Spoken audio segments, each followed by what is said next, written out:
Gotten this question before about C-section scars and not being able to look at a C-section scar, let alone be able to touch it. And women want to know why they get emotional, why there might be something stuck in that scar. So I actually just talked to the Woodland Park MOPS group last week about this, and it included information about C-section scars. So we talked about birth trauma, okay? So many moms are out there, they know they've had a traumatic birth, but there's a lot more moms, I feel like, that don't know they've had a traumatic birth, especially first-time moms that have nothing to compare it to.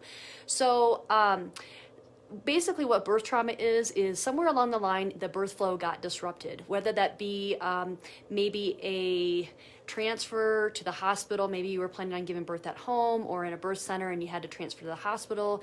Maybe it was birth got stalled in some way, your body just wasn't progressing.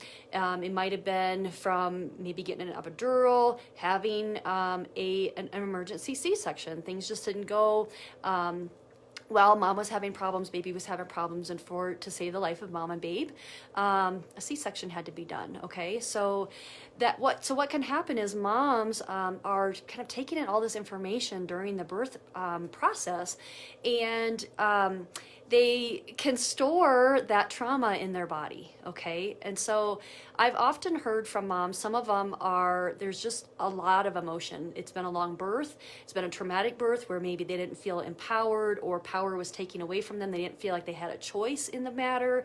There were just medical concerns that, that was out of her control. Some of the things, that contribute to birth trauma, it varies, okay? But regardless, at the end of it, mom was feeling scared and overwhelmed, and there was just so much going on. And so during that birth, basically, moms can kind of dissociate a little bit, and to survive the ordeal and to survive the event. So although all of this stuff is going on around moms, she kind of in some ways may be stuck in a fight or flight pattern, or a trauma response, or what we call a freeze response, where things just kind of go like that, and she's taken that information in.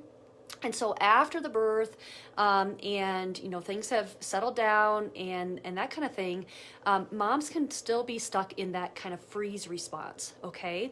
And so it can be one of the signs of trauma that can happen to moms is that she can just feel like super hyper aroused, meaning like super vigilant, looking for the danger. And this is happening on an unconscious, like subconscious level all day long, and she's just not aware of it. And so something like her C-section scar, which is a very visible reminder that she had a C-section, and moms have mixed feelings over this. There can be fear, there can be embarrassment, there can be a lot of grief because things didn't go the way that she had planned. There can be a lot of emotions stuck in that tissue of the actual scar, okay? So kind of everything that was going on at that time, and even things that those emotions that were piled on after the fact, okay? So that is why some moms simply cannot, they can't stand to look at their scar, they can't stand to touch it, because sometimes it just invokes so much emotion and so much of that trauma response that it's still overwhelming, okay?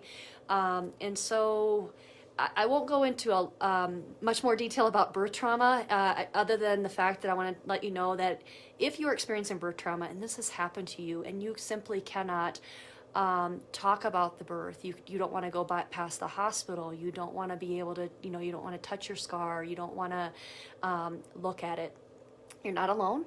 And I want you to know that birth trauma is, it can be healed, okay? So if you're struggling with this and you're looking for help, I want you to know that there is help available. I've worked with many, many moms that have had varying degrees of birth trauma, from very, very traumatic to mild, but quite honestly, trauma is trauma is trauma. And so if you're in this, I want you to know that help is available, and you can heal from this, okay? And you can feel better again. You can feel like you are living your life and not living in that haze, or living in so much anxiety and stress and just kind of that hypervigilance of just trying to get by, okay? You can heal from this, and you can have a more enjoyable life and enjoy being a mom. So I do want you to know that. And I'm just going to leave you with this. If you want more information on this, I've written a guide, a free guide that you can get on my website, completely free. You can go there to healingspotpt.com, and you can look for the ultimate postpartum guide. I wrote this, and it talks more about C-section scars, how to, why they're important to start to heal. Okay, and definitely, if you want more individualized information, reach out to me. I'm happy to talk to you based on my experience working with hundreds of other moms, and give you some hope and encouragement, okay? Thank you so much for being here. I do appreciate it. I'll talk to you next week, okay? Bye-bye.